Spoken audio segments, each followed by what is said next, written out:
नूरानी रही, खूबसूरत खिली यदि कली नाजनी, शौक चंचल यदाओं की रानी रही। नैन से चैन छीने न झांकत वो था, पवित्र संगीत में ये जहानी राही। हर अप्सरा भी सखम चुराए इतनी सुघर, सिया राम पगड़ी दीवानी रही।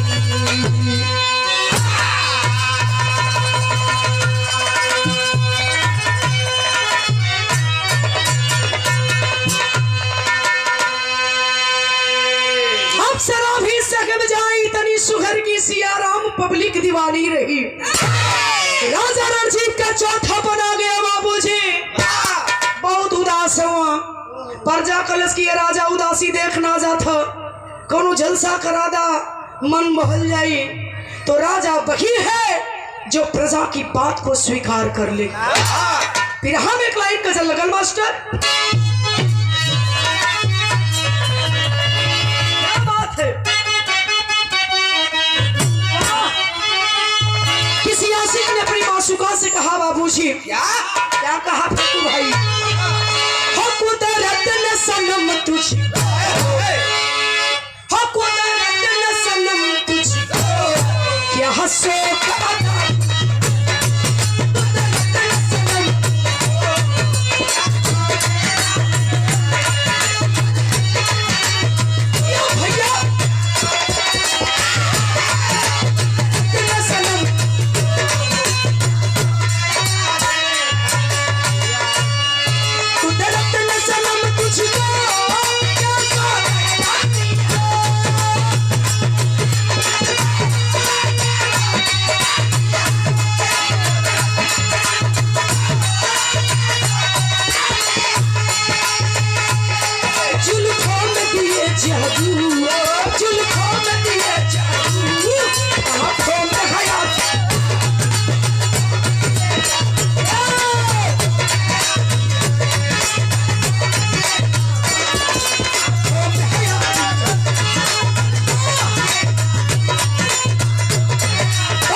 गजल है, लेकिन भाव बड़ा सुंदर कवि जी लिखल बिरहा के अंदर। बरियासनपुर ब्लॉक से एकदम माल चपले हुआ, एकदम भजा के फुट पूरा ही कवि जी भाव लिख रहे। लाइन पर गौर करी है, इंसान के जीवन, इंसान के जीवन एक समय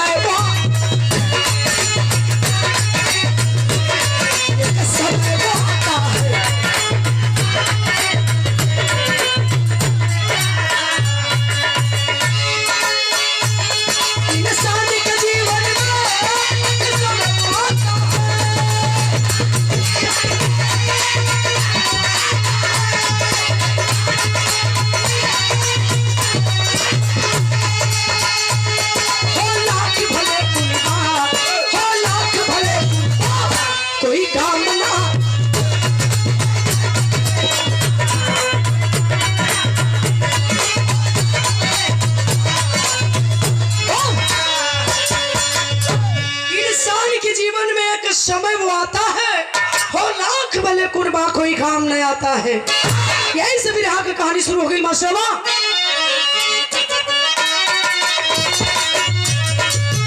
समय समय जहां में जब निगाह फेर लेता है, दोस्तों शेर को कुत्ता भी घेर लेता है। भाई आ गई राजा के सर पे भार रहा, प्रजा तो खुश थी गमे दौर में परिवार रहा। गम भुलवाने खातिर जलसा एक करवाए हैं, गुरु महाराज को दरबार में बुलाए हैं।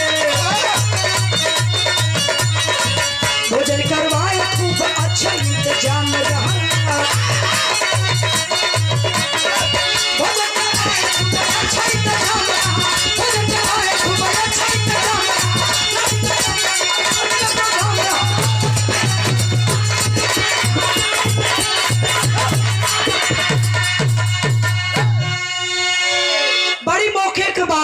बड़ी मौके कई बिरहा हम गावत ही, इतना लोग बैठ के सुनत हुवन बाबू, तनी से कहानी बिथर जाई तो गावल बेकार नहीं तू राज के हो जाई। ए भैया, राजा रणजीत जलसा का आयोजन कर दहला, और जब जलसा का आयोजन कैला तो वही में एक ठे नाचे वाली के बोला दहला, गावे वाली के बोला दहला। चूंकि ये सांस्कृतिक कार्यक्रम के बिना कुल कार्यक्रमों में अधूरा मानल जाला। शादी हो, विवाह हो, तिलक हो, मरनी हो, जन्म हो, सब में लोग सांस्कृतिक कार्यक्रम को सहारा लेलन। खुशी हो या गम, सब में सम्मिलित हैं हम। गौर करेंगे बाबूजी, इधर राजा रणजीत जलसा कैला, जलसा में एक नाचे वाली का प्रोग्राम रख दहलन। नाचे वाली का नाम का राधिका, बड़ी सुंदर है। जितने सुंदर भगवान के बनौले रहना उतने सुंदर गावे, उससे सुंदर नाचे।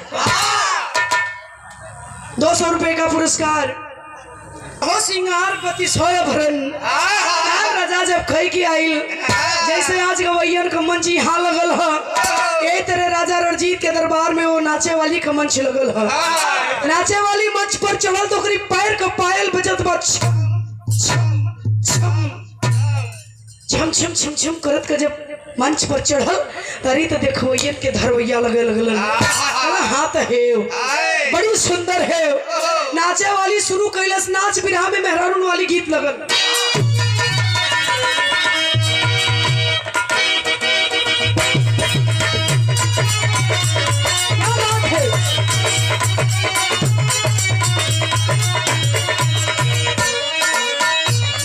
यही मौनी बाबा के मेला में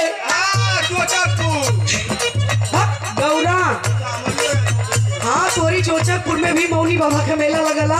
तोरे का समझ में होता कि बनारस में नहीं लगी, यही गौरा में लगला मौनी बाबा का मेला। मेरा रुगावत का जाली अरे आपके घरे का गावली भैया, बोले हरी बसवरिया में सुगन, बोले हरी बसवरिया में सुगन।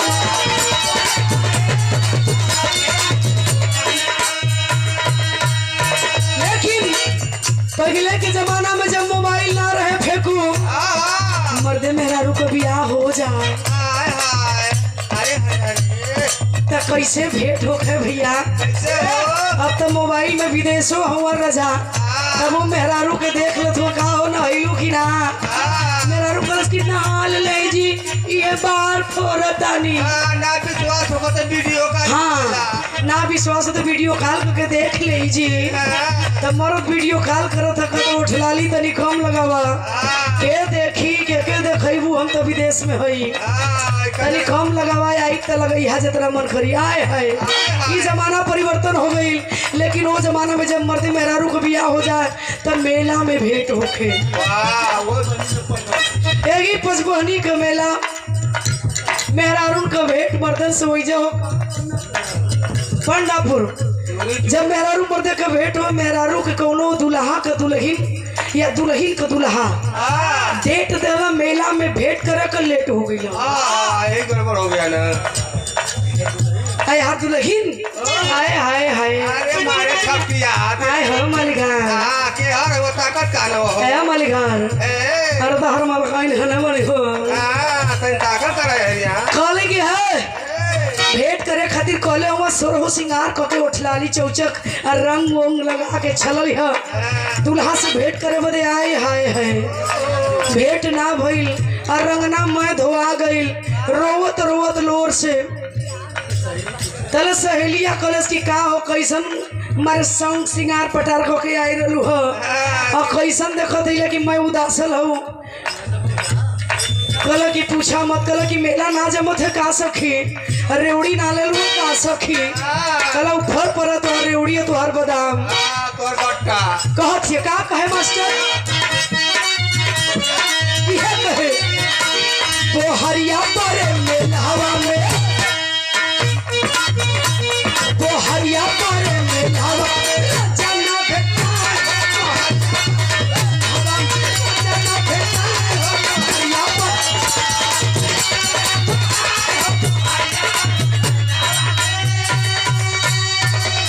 और ये मेरे से छोड़ दाए के निहाली सब महफिल में, निहाली सब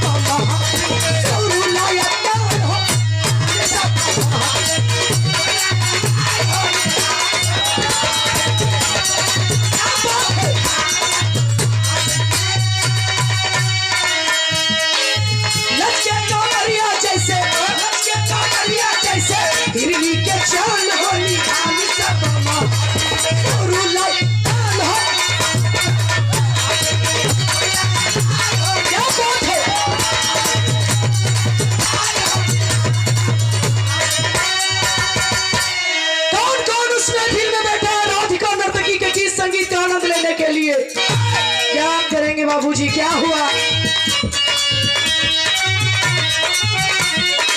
राजा गुरु सभा साधारण राजकुमारी रमा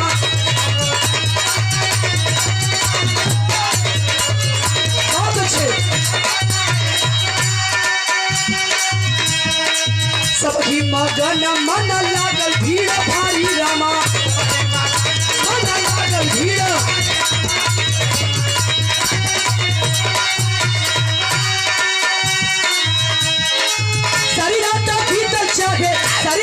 भीतर चाहे कोई के ना ख्याल हो निकाली सब दाल हो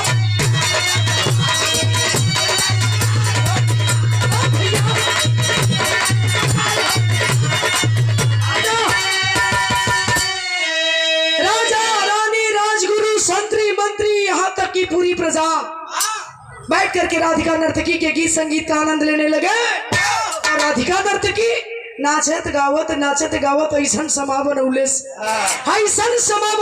बाबूजी मालूम पड़े एक पत्ता ना हिलत हवा ना चलत वो स्थिति में लोग पहुंचल हुन और रात भोर में बदल देलस 4 बजगल भोर। वही भोरवा में महफिल बैठे घटना घट गई। बिरहा में मेरे कैसेट का गीत लगल मास्टर।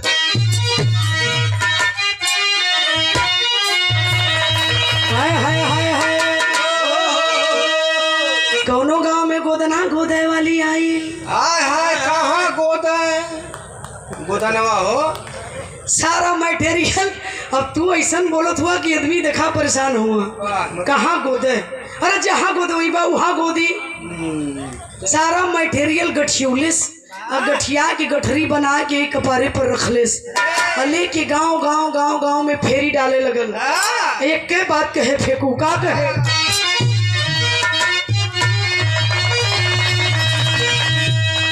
यह कहे गोदना गोदे वाली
नाचत राधिका नर्तकी 4 बजे उलस भोर अब वही भोर में बेसुरा बेताल हो गई। कैसे केकरे वजह से ओकर तबला बजावला तबलची अरे सॉरी वीरेंद्र का नाम होता अरविंद हल्का हल्का झप्पी लेवे लगल। जब हल्का हल्का झप्पी लेवे लगल तो सोचे लगल कि रे ये तो बजाओ बजाओ जना था कि एकदम थक के पसीना पसीना हो गई। थक गई हई आई झप्पी ले था अगर सूत गयल तो और पूरा हो जाए हमें बेसुरा बेताल कर देलस। यही जखन राधिका नर्तकी अपने तवज्जी खातिर एक लाइन लय बदल के गा देलस पूरे महफिल में, जौना एक लाइन पर पूरे महफिल में भूचाल आ गयल। का गौले है मास्टर, यह डेरी यह लाइनिया है।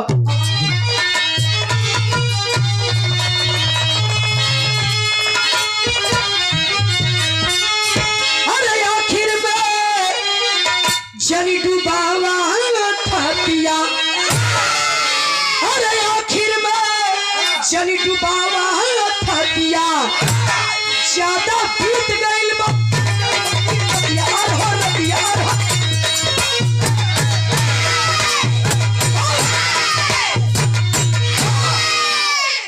कलश की आखिर में जनी डुबावा थतिया, ज्यादा बीत गइल थोड़ी काय बाकी बारथिया।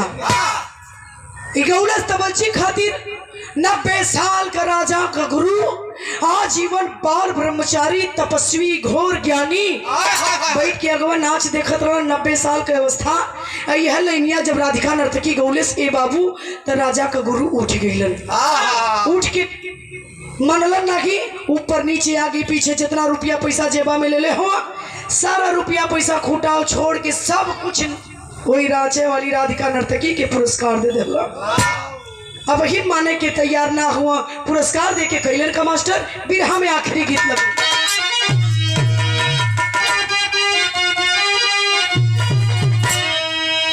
अरे डूबी मर भैया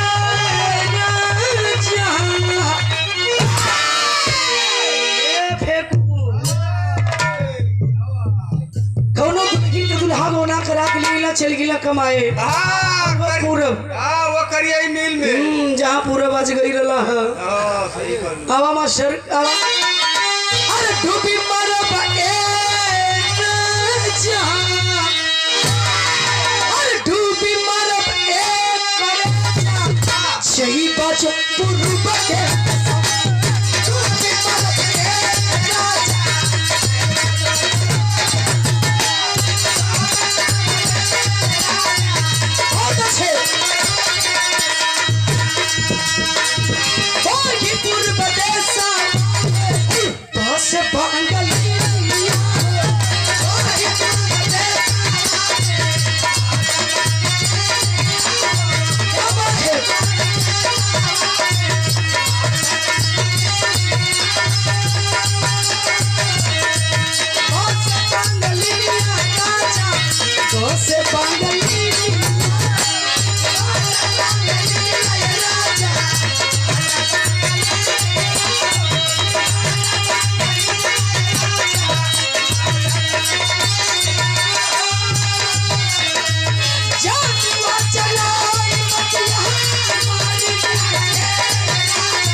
के अंदर भाव लगल बाबूजी, छोड़ा गीत आवा भाव लगल आवा।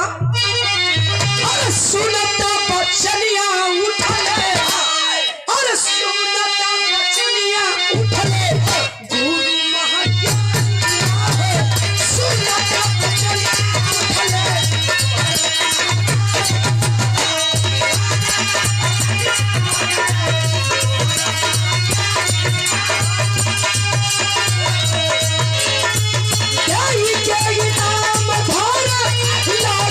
चरानिया हो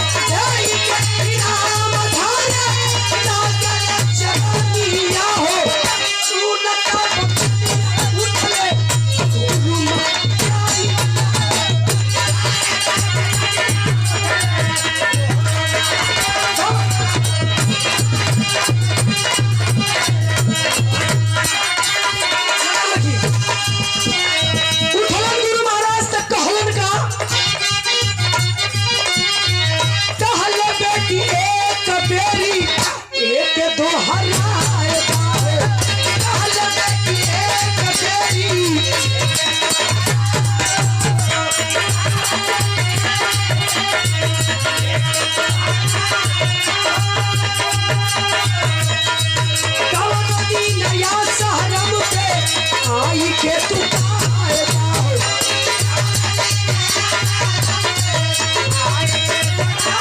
जियो से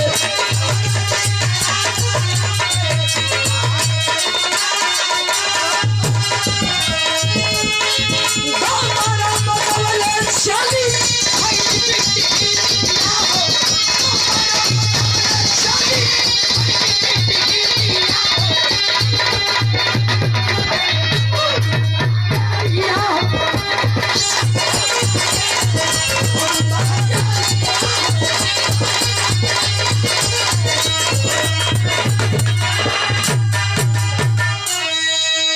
बात है बाबूजी। अब एक ही जतनी से 5 मिनट बिरहा के एकदम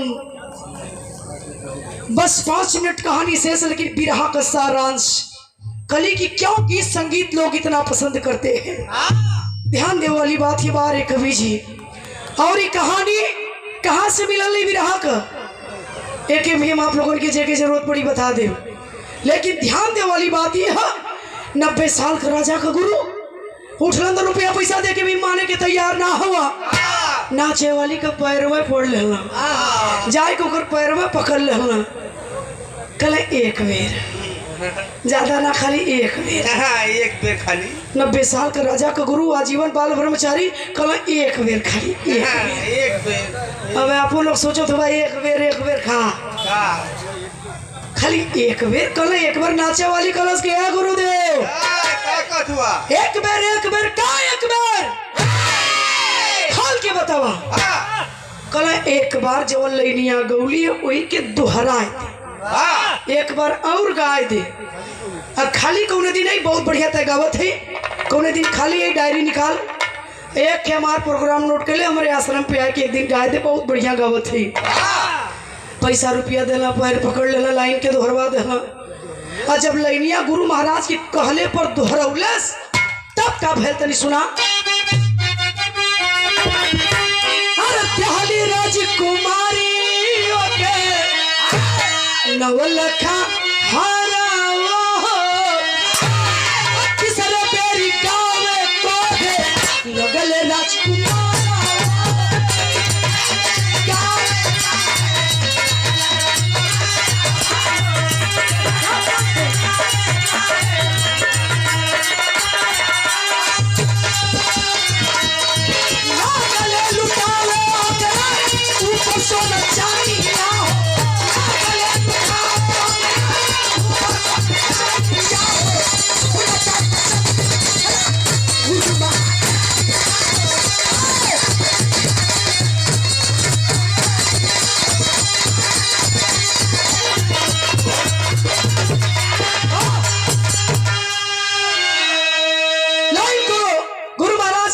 नाचने वाली राधिका नर्तकी दोहरा देती है।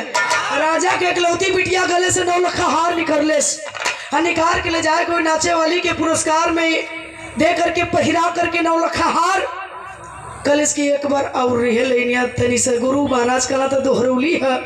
हम कहती लेनिया के तेहरा दे लाइन के पैसा बोले पुरस्कार पाई कोई दोहरा दे तेहरा दे चोहरा दे लाइन तेहरा लाइन के तेहरा देलेस राजकुमारी के कहले पर तबले राजा का इकलौता बेटवा राजकुमार राजकोष का दौलत लेके चलल। नाचे वाली के लगल हीरा मोती सोना चांदी जवाहरात लगल लुटावे पानी की तरह। राजा रणजीत राज सिंहासन पर बैठल अवाक हो गई कलन करीब बाप रे बाप इतना मार खजाना खाली कर देलस। यहाँ तक कि अपने हमारे गुरु महाराज के अपने पैर पर गिरा देलस। बिटिया के गले से 9 लखा हार लूट लेलस। आखिर नाचे वाली गावत कहा जो इतना लोग एक पीछे दीवाना भैल हुआ एक रीजन का हो। अरे हाय हाय राजा रणजीत गुस्सा में लाल कैलन का पापड़ से भाव है मास्टर।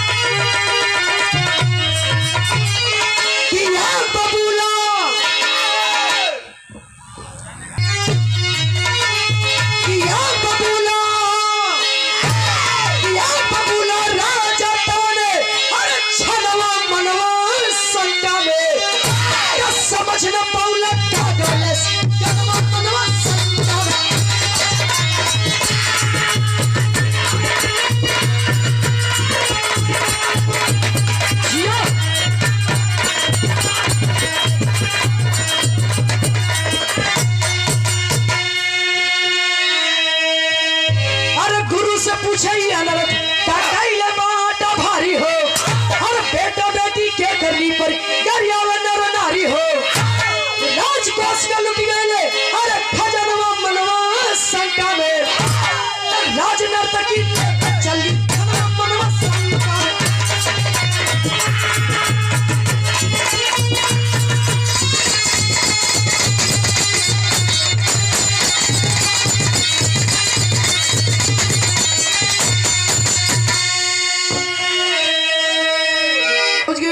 गुरु महाराज से कहलन राजा यार नाचे वाली से कहलन आए नाचने वाली नाच बंद कर दे बंद कर नाच। पूरी महफिल सन्न हो गई। राजा नाच शुरू करो ना राजे साहब नचिया बंद कराओ थोड़ा।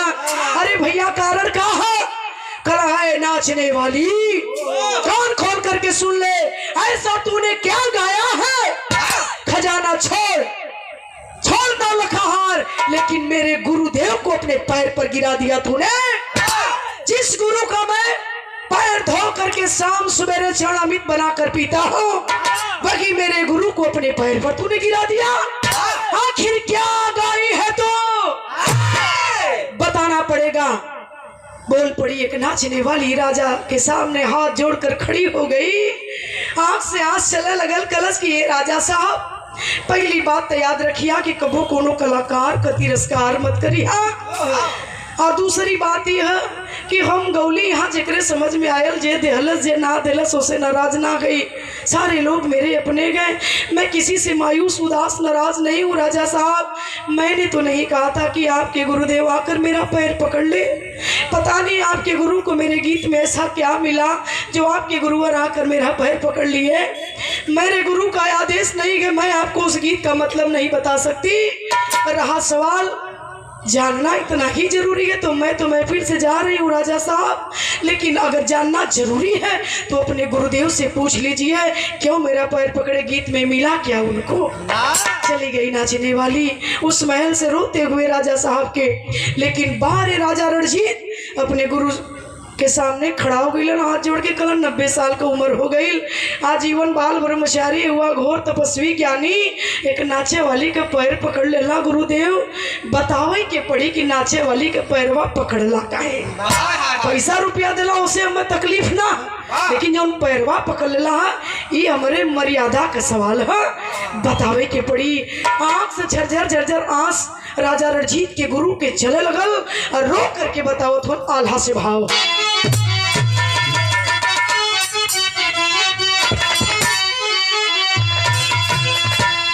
अरे लगल बतावे गुरु अरे लगल बतावे ज्ञानी तक कहानियां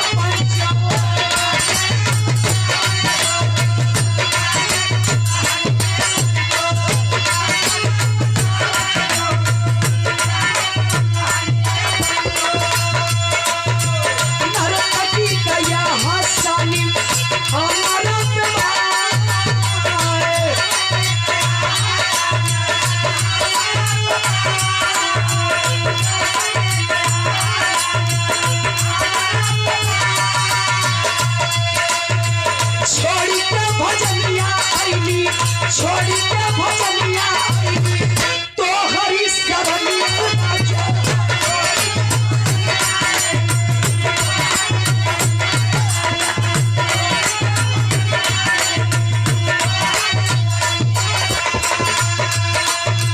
जीवन भर दुनिया चली क्षण में हो गवा।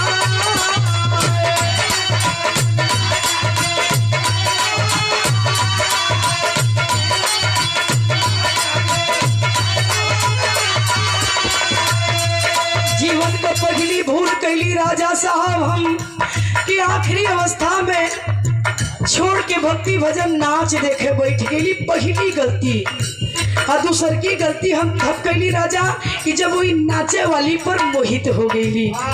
यह दूसरी भूल कह गई। कोई नाचे वाली पर मोहित हो गई।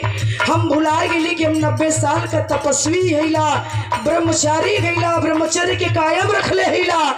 यही नाचे वाली है भुला गई बात के राजा साहब। इतना ना ये नाचे वाली तोहरे नजर में नाचे वाली बेशक होई, लेकिन हमारी नजर में ही विद्वान है। कहलन नाचे वाली विद्वान कैसे हो गई गुरुजी कहिया से? कहलन गुरु महाराज का बतौलन मास्टर ये हिस्से चटावे खातिर गावला रगिया राजा।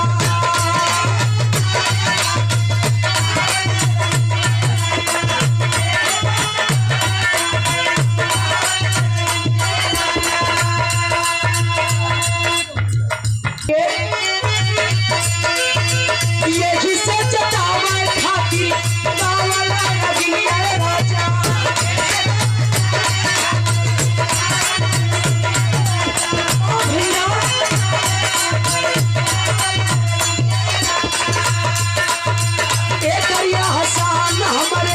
जिंदगी में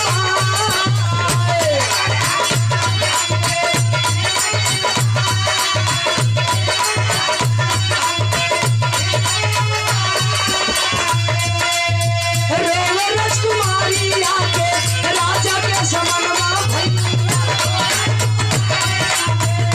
बहुत अच्छे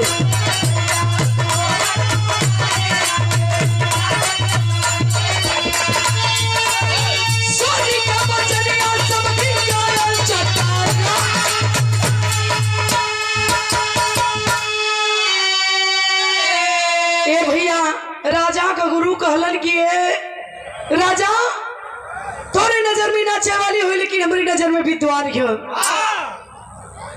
हम जानी न बोली कि हम कब एकरे पर मोहित हो गईली, हम मोहित ना भइली। इतने बात ना रुकल, हमार ब्रह्मचर्य टूटे के कगार पे पहुंच गए। जब 90 साल बचाई के रखले रही मेहरारू से कबो छुआई ना भइल, वह ब्रह्मचर्य टूटे के कगार पे पहुंच गए। ना मालूम कब हमें अंदाजा न लगल, लेकिन धन्यवाद है इस नाचने वाली को। झंखत हिला ऐसे कि जान कैसे गई, जानी ना गई। हमार धर्मों बचाए दिलेस, 90 बरिस का तपस्या बचाए दिलेस। कलस कि ये गुरु महाराज ये अपने गीत के माध्यम से बता दिलेस कि आखिर में जली डुबावा थतिया, ज्यादा बीत गई थोड़ी काय बाकी बारतिया। जब इतना ही गौलेस तुरंत हम समझ गए कि इशारा हमारी ओरी करत हिय। 90 साल जब हम बचाए के रखली तो जात जवाती 2-4-5 साल का मेहमान ही ओकरी बात पर लोग सिधार जा। क्षण भर के सुख के लिए जीवन भर का तपस्या व्यर्थ हो जाई। बस वही अपने आप के रोक के एक पैर पकड़ के अपन गुरु मान ले ली। अच्छा तावत है कि ई जगह गुरु महाराज तुहार ना है, जहाँ 90 साल राम राम कैला उहे तुहार असली जगह हो। लाए जात हिला अब फिर लौट के तोरे महफिल में दोबारा ना आई। चल गए गुरु महाराज। अब राजा रणजीत गुरु महाराज के जान गए कि यही बात पे ओकर पैर पकड़ लेना। इतनी विद्वान रहल, इतना बढ़िया गावत रहल, लेकिन लड़की हमार का समझलेस कि 9 लाख हार दे दिलेस। गुरु ज्ञानी हुआ, लेकिन बिटिया के का समझ में आयल। अब बिटिया से पूछत हुन लड़की राजा रणजीत के इकलौती बिटिया राजकुमारी बतावे लगल। बिरहा में आखिरी भाव है राज फल राजकुमारी सभा में घरी क्या गिरती ऐसे बचली तो हाथ पगड़ी।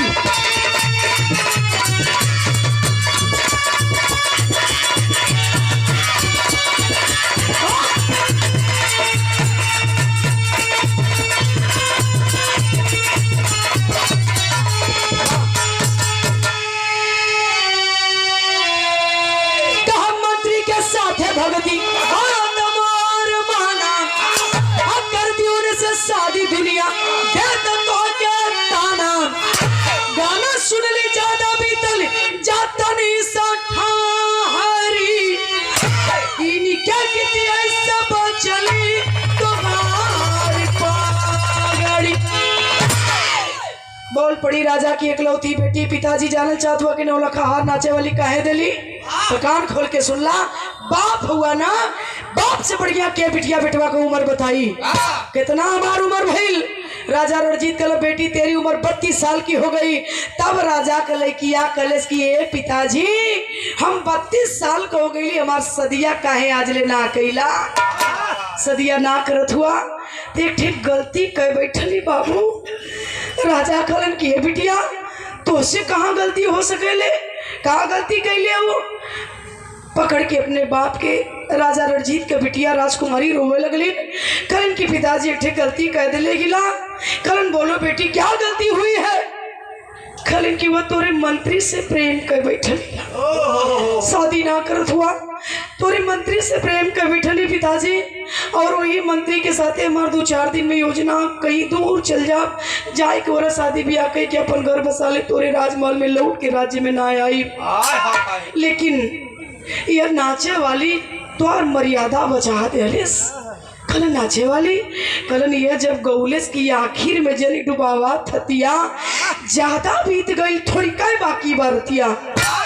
ए पिताजी तमरे बात समझ में आ गई कि ठीक कहतिया। 32 साल जब इंतजार कर लेली तो साल 2 साल 6 महीना में जब हमरे बाबू के ख्याल आई कि हमार बिटिया शादी करे लायक हो गई तो शादी करवा। अब करवा तो कोनो राजा महाराजा से करवा, का ये मंत्री के चक्कर में हम पड़ल हिला। जा पिताजी अब हम इंतजार करो, भाग के शादी न करो पिताजी। गलती करे जात रही लेकिन नाचे वाली की वजह से तो और मर्यादा बच गई। हाय हाय हाय राजा सोचे लगलन कि गुरु विद्वान थे लेकिन बेटी तो उससे बढ़कर निकली मेरी। लेकिन बेटा तो आवारा गए जो राजकोष की दौलत लुटा रहा था नाचने वाली पर। अब उसे पूछत हो का बताओ लसू मास्टर। राजकुमारी हम बनवली बाबू या जनवा, अरे हत्या तुहारी कई के बनती हो राजनवा। लोभ में मचल गया हमारा लहरी, क्या कितिया इससे बचली तो हाथ।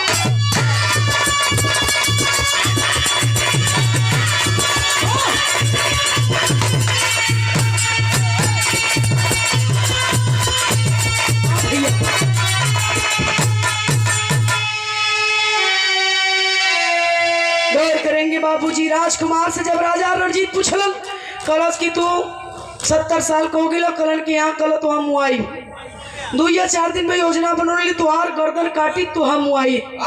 लेकिन जा शर्म ना लगा था तो के 70 साल को गिला भैया राजगद्दी पर ठाट से बैठल हुआ राजा बन के राज चलावत हुआ।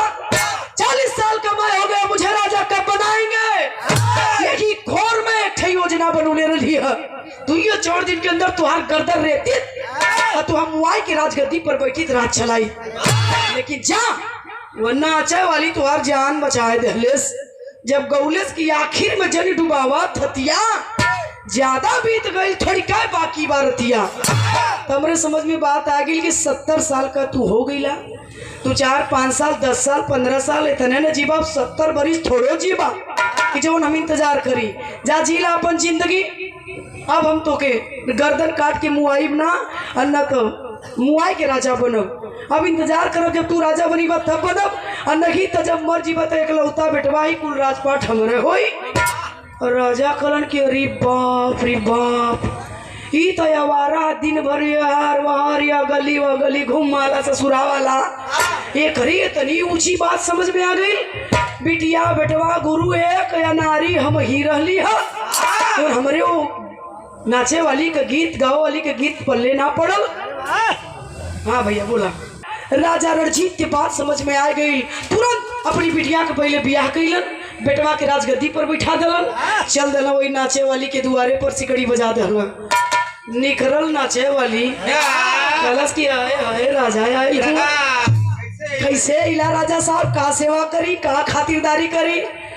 राजा कलन की आए नाचने वाली आए राधिका नर्तकी एक सवाल का जवाब दे दे। का सवाल कैलन कहा कि दिया क्या लिखल से राजा गिरा आस हो तो नर्तकी बतावा हमर कभी कल आस हो।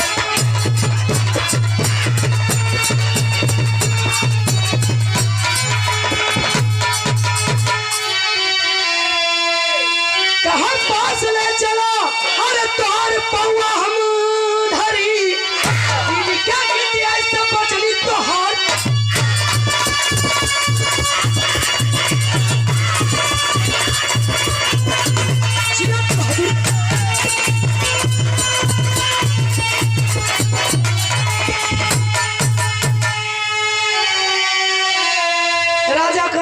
सवाल यह है हमारा कि केकर तय चेला हई, कौन तेरा गुरु है, किसकी तू शिष्या है। नाचे वाली कलश की ए राजा, ई अचानक तोरी मन में प्रश्न आया कि कुछ और कहल चाहत हुआ। कल ना ना बस इतने बता दे कि तय केकर लिखल गावैली, कौन तेरा गुरु है। कलश की हमारे गुरु के दुनिया का लोग जानत हुआ, बहुत विद्वान हुआ। कल पहेली मत बुझाओ, साफ साफ मुद्दे पर आओ, केकर चला आई। बड़े विनम्र भाव से कहती है, राजा साहब मैं प्रकांड विद्वान कवि कालिदास की शिष्य हूँ, वही मेरे गुरु के, उन्हीं की लिखी गाती हूँ। क्या कहना चाहते हैं? कल भेंट करा दे अपने गुरु से। तय ऐसा गीत गौली कि हमारे महफिल में हमारे 90 साल के गुरु के ज्ञान दे देली, बिटिया के बेटवा के ज्ञान दे देली। जब तय इतना ज्ञानी है तो तोर गुरु कितना ज्ञानी हुई है। चल भेंट कराओ। ले गई विद्वान कवि कालिदास के लगे, पैर पकड़ लेना राजा रणजीत। कल क्या चाहते हो? कल कि अपना चेला बना लीजिए गुरुदेव, मैं आपकी शरण में आया हूँ, माया की दुनिया को छोड़ करके आध्यात्म की दुनिया में जाना चाहता हूँ। वही कवि कालिदास राजा रणजीत को अपना शिष्य बना लिए। बाबूजी यह है गीत संगीत का जादू।